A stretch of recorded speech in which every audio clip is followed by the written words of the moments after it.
Don't let them touch the barn, sweetheart. If they force you out, ask to say goodbye to the horses. Those were my grandmother's last words to me, whispered through the winter rattle of the old farmhouse windows as the morphine made snow out of everything. I thought it was the fever speaking. I thought it was nostalgia wearing her voice like a shawl. But on the day we buried her, when the cousins I hadn't seen in a decade arrived with glossy shoes and legal smiles, those words slid back into my pocket like a blade. The Carter place was never pretty. It was honest.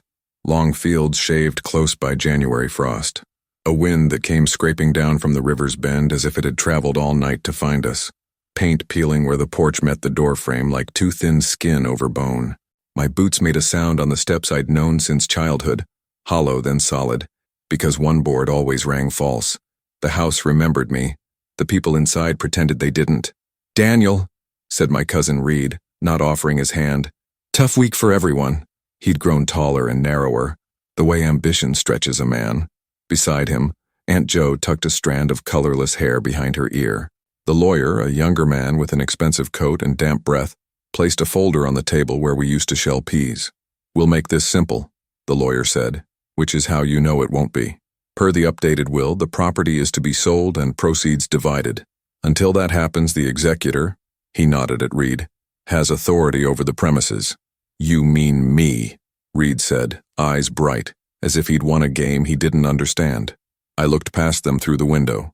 The barn sat where it always had, shouldering the horizon, blackboards gone gray with time, a mouth of a door, a pitch of a roof that had learned to bow without breaking.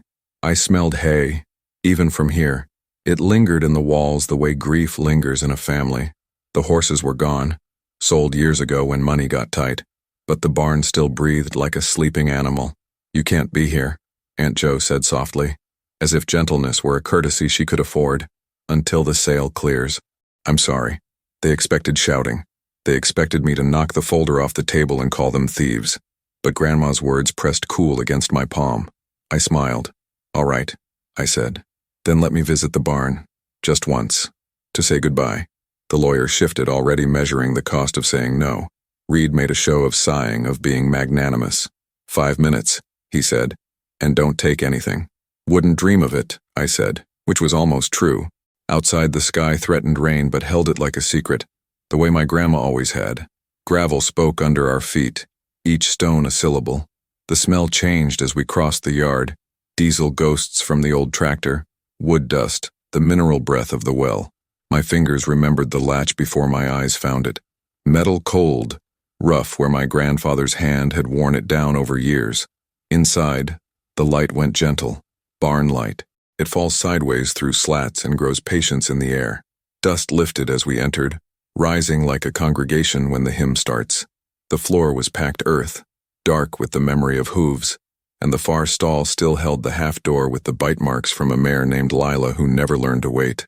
5 minutes, Reed repeated behind me, his voice too loud for this place. "Then you're off the property." I nodded. My heart beat slower in here, then faster. I moved to the second stall on the left, the one Grandma always swept twice, and ran my hand along the back plank. There it was. A hairline fracture where no time should have put one. A knot that wasn't a knot at all, but a circle cut and fitted back like a wooden coin. Grandma had taught me to look where light hesitates. I glanced toward the door. Reed scrolled his phone. The lawyer cleared his throat. Aunt Jo stared at the rafters, maybe remembering some kinder version of herself. I pressed my thumb into the circle and turned. A click like a small truth. The plank loosened, and beneath, where straw had settled into a neat, undisturbed blanket, something waited. I didn't reach for it, not yet, because sometimes the moment before you touch the thing is the only moment you get to be unbroken. Outside, a crow called once, twice, like a judge counting. Rain finally began, soft, tentative, pocking the roof with 100 patient fingers. The barn answered with a smell I'd loved since I was a boy. Wet wood, warm dust, the sweet echo of summers that didn't know how to end. I took a breath and slid my hand into the dark. My name is Daniel Carter, and I was born on the right side of a wrong time. The farm raised me as much as my family did. It taught me to read weather in silence. It taught me that good fences keep out more than cattle. When crops failed, I learned arithmetic that wasn't in the school books. How you subtract pride from hunger, how you divide a day into tasks you can finish, and some you can only survive.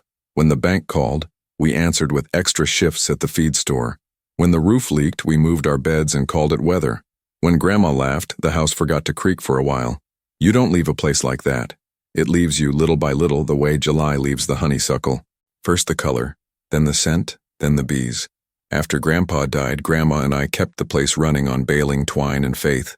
The others had their reasons, jobs, kids, people who didn't like dirt under nails, and I tried not to hate them for their clean hands. Sometimes it was just me and Grandma in the field at dusk, the sky a bruise that refused to fade, and she'd tell me stories I wasn't old enough to deserve. Her father crossing states with a mule and a promise. The barn raising where neighbors lifted more than timber. The winter the river iced and the cattle learned to skate clumsy and terrified, and how they saved them with ropes and songs. Land remembers, she'd say, tapping the porch rail like it could hear, and it repays attention. Cancer is a thief that prefers daylight. It took Grandma's strength first, then her appetite, then her sleep. What it couldn't take was her eyes. They stayed fierce, sea-gray and certain. On the last good afternoon, she had me carry her to the porch. Sun slid along the fence lines. Sparrows tried to teach the wind to sing. She squeezed my wrist. If they come for this place when I'm gone, she whispered, don't bargain in the kitchen. Go to the barn. I told myself she meant comfort, a farewell to the one building that never lied, but a knot cinched tight in my gut, the kind you don't untie so much as grow around. If you're hearing my story now, it's because you know what it's like for a place to choose you back, or maybe you just like a good fight where the underdog knows where the light hesitates. Either way, you're welcome at my table, splinters and all. And before we step into the dark of that barn together, let me ask you for a favor. If stories like this, about loyalty, grit, and the thin line between loss and luck, matter to you, hit subscribe.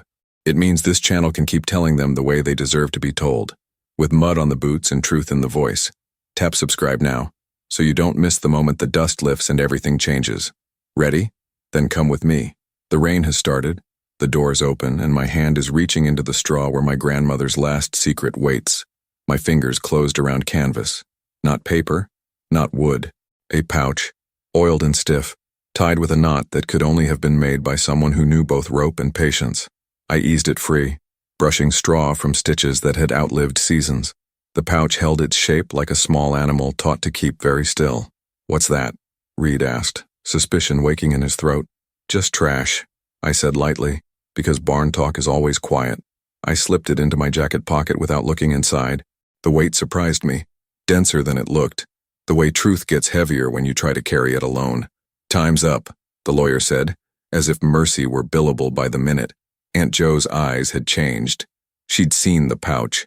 Not clearly, not enough to shout, but enough to file the moment away with words like later and mine. We stepped out into the gray afternoon. Rain had committed now, steady and democratic. It tapped the brim of my cap and softened the world's hard edges. I paused under the eave and glanced back into the barn. The dust I'd disturbed still hung in light like thoughts that hadn't learned to fall. In my truck, I locked the doors and turned the pouch in my hands. The knot was Grandma's doing. I recognized the way she finished the loop with a short tail tucked under, neat as a hymn. I untied it and smelled cedar and old smoke. Inside, a brass key heavy and plain, a small ledger bound in cracked black leather, and a folded piece of cloth that used to be red but had faded into the memory of red. I unfolded the cloth. Embroidered in the corner, a pattern I'd seen only once before, on Grandma's wedding quilt, the center star. She always said, "Find the star, and you won't get lost." The cloth hid something else, a photograph, its edges fuzzed with time. It showed the barn as it was 60 years ago, fresh paint, bright doors, and a young woman standing in front of it with a smile that had not yet learned careful. My grandmother. In the photo, her hand pointed toward the left sill stone at the barn's base. The stone had a hairline crack the shape of a lightning fork. I looked up at the barn through the rain, then back at the photo. The same stone remained, scabbed with moss. "Everything okay?" the lawyer asked, rapping on the window, polite as a tax bill. "Peachy," I said, tucking the things away. "I'll go." I didn't go far. I parked at the bend in the lane where the cottonwoods make their own weather and watched the house from behind wet leaves.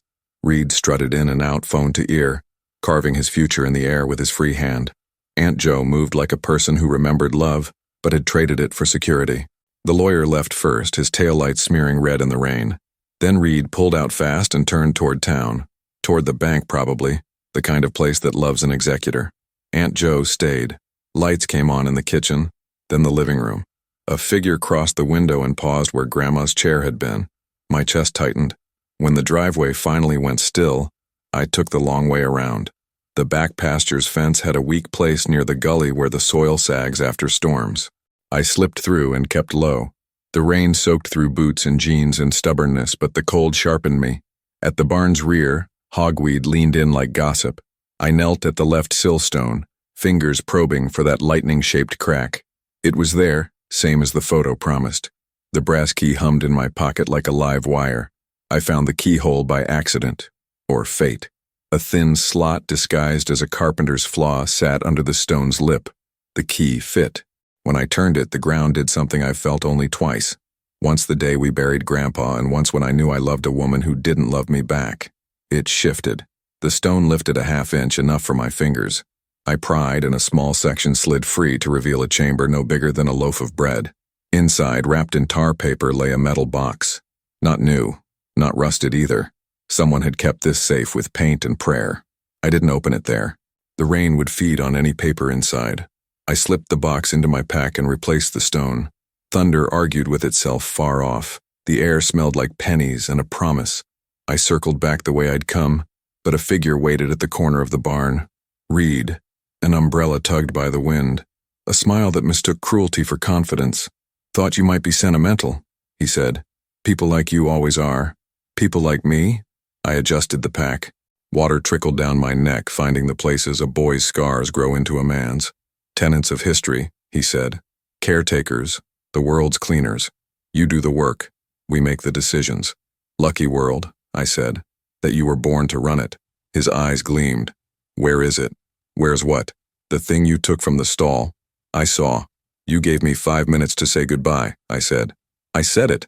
He stepped closer. The rain made a lace of his suit coat. "Here's what's going to happen. You'll hand me whatever Grandma left you. I'll be generous. I'll pretend you never trespassed. You'll go back to your room over the hardware store and brag to the boys about how close you came to saving the farm. Then you'll watch someone with money turn this place into weekend scenery." "I don't think that's what's going to happen," I said quietly. We stared at each other until the barn creaked, reminding us that it had outlasted better men than both of us. Reed's mouth twisted. He wasn't used to someone who didn't need his approval. He shoved me, not hard, not enough to prove anything, and I let the motion carry me away, hand on the pack, body loose. He didn't follow. He didn't want to get his shoes dirty. Back in my truck, I set the metal box on the seat like a passenger and turned the heater on full. The rain steamed off my jacket. I used my pocket knife to pry the lid. It resisted, then relented with a sigh, like an old door deciding to be kind. Inside, wrapped in oilcloth, were papers, deeds, receipts, a notarized affidavit dated 1979, a copy of a loan agreement that had once saved the farm when drought couldn't, and under those a cassette tape with a label in my grandmother's square hand, "For when they forget." My heart galloped. The cassette's plastic was intact, the screws uncorroded. I hadn't seen a tape player in years, but the feed store's back office had one, old as the wallpaper. I leafed through the papers, fingers trembling. There was more. A survey map with boundary lines that didn't match what we'd been paying taxes on. A letter to my grandfather from a man named D.M. Baines at the county land office. The letter spoke of a clerical error that had mistakenly removed 22 acres from our legal description and rolled them into a neighboring parcel, pending internal correction. Highlighted in yellow, my grandma's habit, was a sentence. "Until corrected, record reflects prior ownership by Carter family." A note pinned to it in Grandma's hand, "Keep them honest." Suddenly the barn felt full of ears. Headlights swung into the lane. Not Reed's sedan. A black SUV we all know without learning the model. The kind bankers use when they don't want to look like bankers. The kind developers use when they smell blood. Pressure rose in the air, not from the storm now, but from something with sharper teeth. I closed the box, slid it under the seat, and put the truck in gear. The SUV parked beside the house. 3 men got out. They wore hooded jackets that made them not men, just obstacles. One carried a clipboard, the way a wolf might carry a napkin to keep appearances tidy. The strange occurrence wasn't the stone, or the key, or the hidden box. It was the way the land itself seemed to lean toward me then, like a friend putting its shoulder under mine. I felt it in the wheel, in the brake pedal, in the truck's impatience to move. Grandma had said land remembers. That day, it remembered me. I pulled out onto the county road and headed for town, not to run, to load the tape into a machine, to read the papers under a light that didn't flicker, to learn what I had and how to keep it. The rain chased me like a loyal dog. Behind me, the barn stood with its secrets briefly lighter, and in the house I knew Aunt Jo would be making coffee for men who would call it conversation when they meant surrender. The feed store sits half a block from the railroad tracks and smells like a poem about work. Molasses, grease, hay, old coffee, and clean lumber. The back office's lights buzzed the same way they did when I was 15, and learned you can fix an entire day with a socket wrench in a quiet hour. I pulled the blind and set the cassette in the player. The machine clicked. The tape spun. A little whir, like a cricket. Then her voice. "If you're hearing this," Grandma said. Then I couldn't stop them with kindness. I closed my eyes. The sound of her was a door opening to summer. "Your grandpa and I found something during the drought of '79. The creek ran so low you could see the old survey stakes where the Carter place meets the Baines property. We'd always trusted those stakes, same as we trusted the sky to remember rain. But the county records had gone funny. Someone's mistake, someone else's benefit. 22 acres, son. Our best soil, quietly shifted on paper.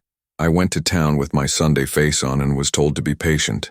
I have been patient my whole life, but not when patience is used as a comb to part my hair the wrong way." Her breath, the rustle of paper. "We recorded our own affidavit with Mr. Leland at the courthouse. He was decent. He knew wrong when it stank. He made copies and said, 'Keep these where they won't rot.' We did. We kept them in the barn where the land could watch over itself. I looked at the papers spread across the desk. There was the affidavit, notarized and signed. There was Mr. Leland's countersignature.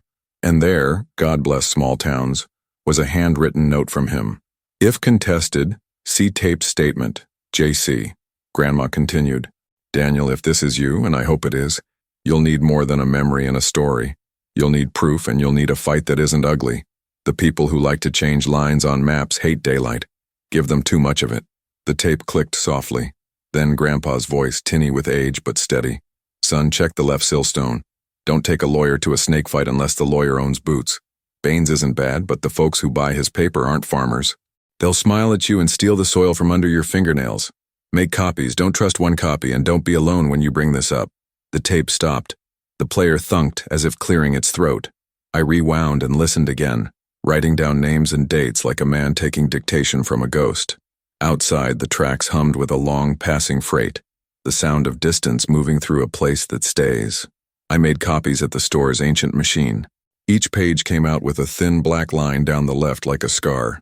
I tucked sets into envelopes and wrote names on them.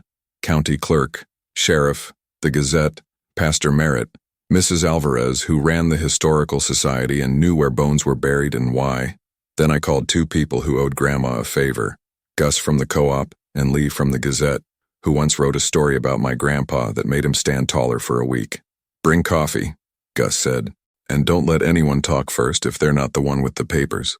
Lee's voice sharpened. "You have documentation?" "I have sunlight," I said. "Then I'm on my way." I didn't forget to call Aunt Jo.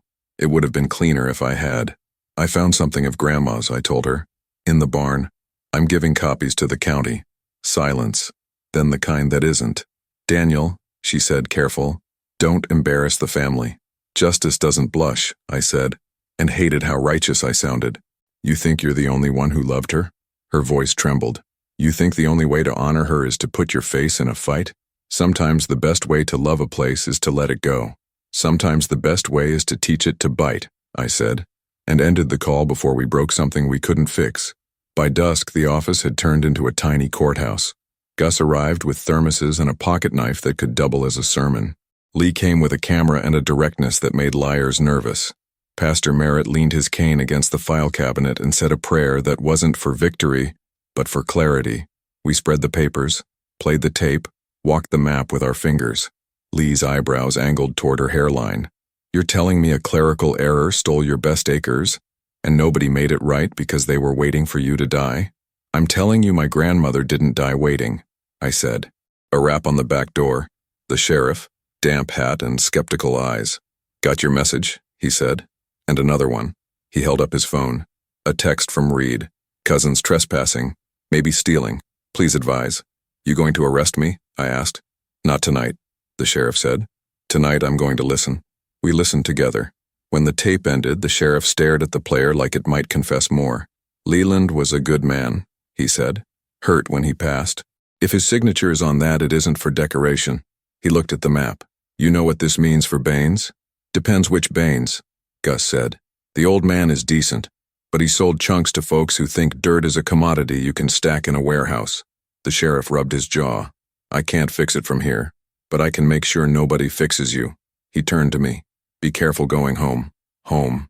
The word slid around in my chest until it found a place to rest. We made a plan. Lee would run a story in the morning, not loud, just factual. The sheriff would request the original file from the county archive and log a formal inquiry. Gus would call the co-op board and remind them that donors to the Historical Society included people who didn't want to be in the wrong photo. I would deliver packets to the clerk at opening and file an injunction to prevent sale until the boundary was corrected. Simple, dangerous, necessary. I left the store with the box under one arm and the tape in my pocket. The rain had stopped. The sky was the color of a bruise learning to heal. As I reached my truck, a figure stepped from the alley. Not Reed. A heavier man with a jaw like a shovel and a jacket that fit too well to have been bought here. "You Daniel?" he asked. "Depends who's asking." "Friend of a friend." He smiled without humor. "You've stirred the mud. People don't like to see what crawls out."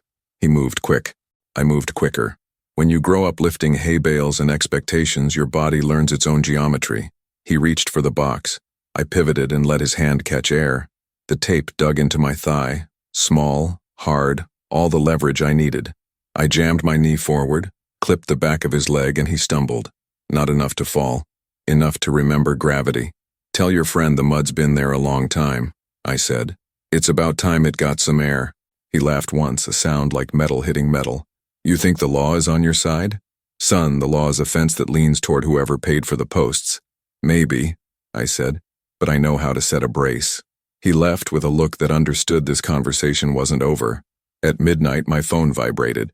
A text from an unknown number. "You're making a mistake." Another. "Barn looks good in moonlight. Be a shame if it caught a spark." Threats don't work on a man who's seen a field catch fire and learned how to cut a line that saves the rest. But the barn was more than a building. It was a promise. I called the sheriff. He said he'd send a cruiser by. I didn't sleep much. At 2, I drove back to the farm. The gravel felt like teeth under the tires. I parked by the cottonwoods and watched. The house was dark. The barn was darker. The wind had shifted. It smelled like river and iron. At 3, a figure crossed the yard, moving with the confidence of someone who thought he owned night. Reed. He carried a gas can. I moved before fear could argue. "Evening?" I said, stepping into the yard, light on my feet, voice steady. "That can for the mower that's been dead since '09? He flinched. "What are you doing here?" "Remembering," I said. "How to fight fair." His mouth worked. "You think this place will ever be yours? You think a tape and some old paper will beat a signature and a sale? I think my grandmother taught the land to keep its receipts," I said. "And I think the sheriff is tired of your texts." He lunged. I didn't step back. The can tipped. Gasoline slicking the ground, hot in the nose, urgent in the air. For a second, Reed saw what he'd almost done and went pale.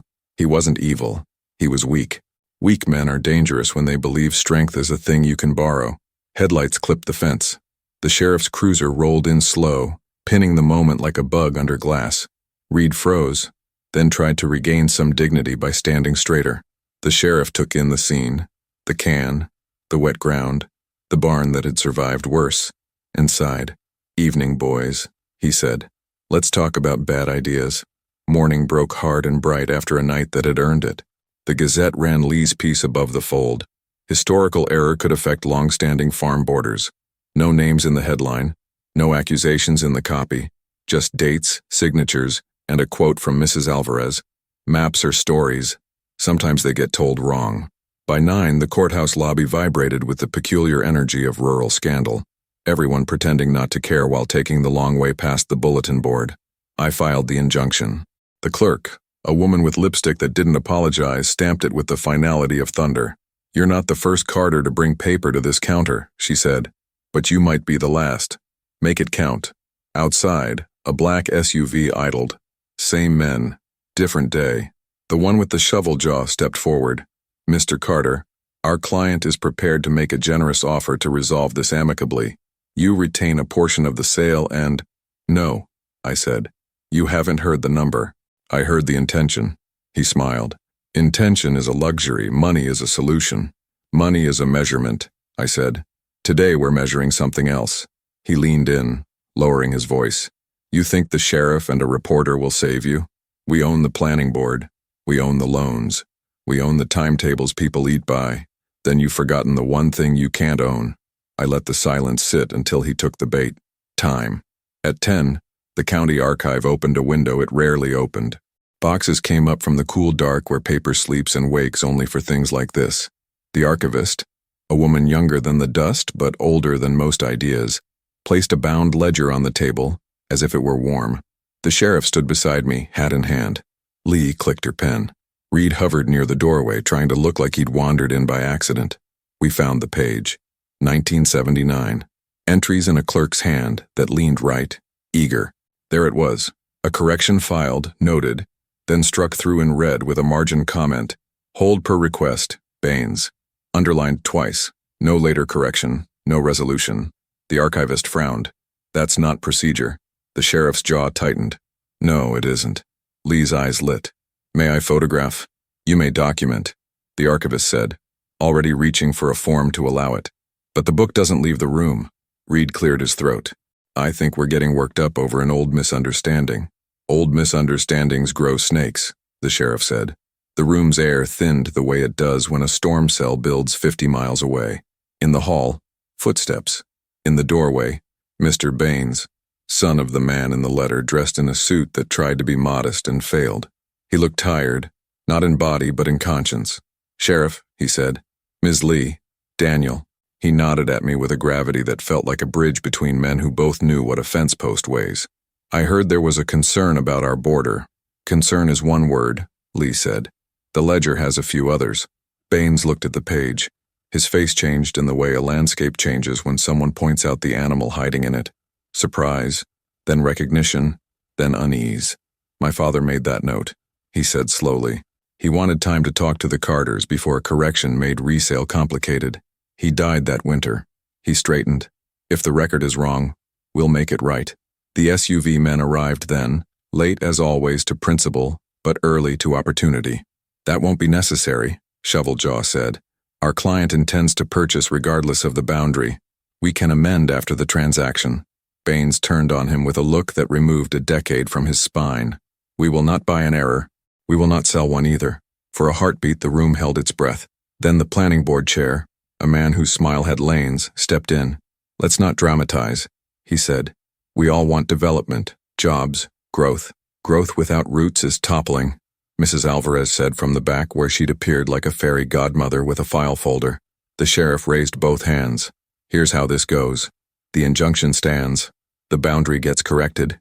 Only then do we talk about sales or not sales. If anyone lights so much as a match near that barn, I will make a bonfire of careers." Silence. Then Lee, soft but clear, "And the story will run again tomorrow." The SUV man assessed the math and found it no longer worked. He left with a polite nod that felt like a threat's funeral. Reed fidgeted, then tried a final gambit. "That barn isn't even safe," he said. "It's old. It's a witness," I said, "and it just gave testimony." Baines exhaled. "Mr. Carter, I can't erase the years this cost you, but I can promise you this. We'll correct the record by noon tomorrow, and I'll pay for the survey." "Thank you," I said, feeling the word mean something again. "But a story like this doesn't let you walk out clean."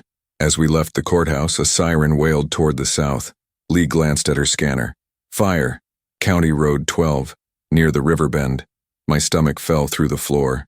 County Road 12, the Carter place. We tore down Maple, burned through the light at 5th with the sheriff ahead, tires complaining. The world narrowed to a tunnel of speed and prayer. Smoke muscled into the sky over the cottonwoods. Dark, oily, wrong. The barn? No. The barn still stood, a dark sentinel. The house. Flames licked the porch, then swallowed. Heat rolled across the yard in waves that shoved you back. Firemen hauled hoses like veins. Aunt Jo stood with a blanket around her shoulders, eyes wide but seeing something else. "Kitchen," she said when she saw me. Coffee pot sparked. I left for a minute, I swear. "It's a house," I said, steady. "We can build a house." She folded. I caught her, felt the smallness of the person who had once felt so large to me. Reed stood beyond, face gray, all his angles softened by helplessness. For the first time in a long time, I didn't hate him. The SUV men were nowhere. Of course they weren't. Fire is honest. It scares men who prefer shadows. The fire took what it wanted and left what it didn't understand. The barn, the fields, the line of cottonwoods that bent and did not break. When it was done, the place smelled like endings and iron. Baines arrived, jacket off, tie in pocket. He found me by the well. "I called in a friend with a crew," he said. "We'll secure the barn tonight, and I'll pay for a rental house in town until we rebuild. I owe your family more than a check, but it's a start." I nodded. Words don't behave near ruin. That night, under work lights that made the barn look like a stage, we replaced what boards needed replacing. The men who came hammered like they meant it, and the sound, clean strikes, tight rhythms, beat back the day's chaos. Gus handed out sandwiches. The sheriff leaned on a post, hat tipped, watching for anything that moved wrong. Lee took pictures, hands, faces, the way the barn's shadow hugged the ground like gratitude. Near midnight, as dew gathered on the gravel, a figure stepped from the dark. Shoveljaw. Alone this time, or so he wanted us to think. He clapped slowly, a theater villain without an audience. "Touching," he said. "But you can't fix a broken economy with nostalgia." "Maybe not," I said, stepping toward him. "But we can fix a crooked line." He glanced at the barn. "You won this one, for now. But things change. Some do," I said. "Some don't." I was close enough to see the scar under his chin, the kind boys get when they race bikes down gravel and learn about momentum. "Want to know the difference?" He waited. "Things that belong last," I said. "And this belongs." The sheriff cleared his throat behind me. "Evening," he said to the man. "If you've come to admire carpentry, do it from the road." Shoveljaw measured the numbers, bad ones for him, and retreated. The dark accepted him like it had been expecting him all along. They corrected the record the next day, noon. As promised, the new map printed crisp and unapologetic. The ledger got its red strike reversed, a rare thing, like a river running backward. The injunction held. The sale paused, then faded, then died of its own lack of breath. Reed didn't apologize, not in words. He came by with a truckload of salvaged bricks and stacked them neat without needing to be told how. Aunt Jo brought me a box of Grandma's cookbooks that the fire couldn't stomach. Grease-stained, margin noted, full of measurements that read, "Until it looks right." We stood by the outline where the house had been and didn't say the names of the rooms. Sometimes silence is respect. Baines kept his promise. He paid for the survey and then for the crew that started the new farmhouse. Not big, not modern in the way magazines pretend people live. Just square, honest, shoulder to shoulder with the barn. We salvaged the porch rail Grandma used to tap. It sits on the new porch now, soft under my hand, steady as a vow. As for the barn, we didn't paint it. We patched and sanded and sealed what needed sealing, but we left the boards the color of time. Inside, the stalls stand ready. Maybe we'll have horses again. Maybe we'll store seed and hope. Maybe both. The barn holds space the way a good heart does, without keeping score. We buried the tape under the new hearthstone, not to hide it, but to honor it. A copy sits at the Historical Society, labeled in Mrs. Alvarez's tidy hand. The Gazette framed their 2 stories and hung them near the coffee pot where conversations begin. The sheriff came by on Sunday with his wife and ate pie at our folding table, then helped me set a brace in a fence that had been leaning the wrong way for years. Lee sent me a photo she'd taken the night of the fire, my hand on the barn door, rain turning to steam on the roof. "For when you forget," she wrote. "I don't forget. Sometimes, on evenings when the sky remembers how to be gentle, I sit on the porch and listen to the fields thinking. They creak the way old ships do, language without words. I catch myself waiting for Grandma to come out with a blanket and a story. Instead, the wind brings the smell of hay and well water, and somewhere a crow complains about something that doesn't concern it. I smile anyway. What did I learn? That maps are promises, and promises can be kept if enough hands hold them. That land does remember, but people have to remind it with action. that a barn can be a vault and a church and a courtroom if built right. That family is a rope, frayed, knotted, sometimes burned, but still capable of pulling a life forward when enough of us grab on. And that courage isn't the absence of fear, it's the decision to put your hand into the dark and trust what you were taught to find there. If you've stayed with me this far, thank you. If this story gave you a place to put your own, don't let it end here. There's another one waiting, about a river, a sawmill, and a ledger that tried to lie. Click to watch the next video, and if you haven't yet, subscribe. It lets us keep telling the kinds of stories that don't make the news but make a life. I'll be here on the porch when you get back, listening to the barn breathe, ready to begin again.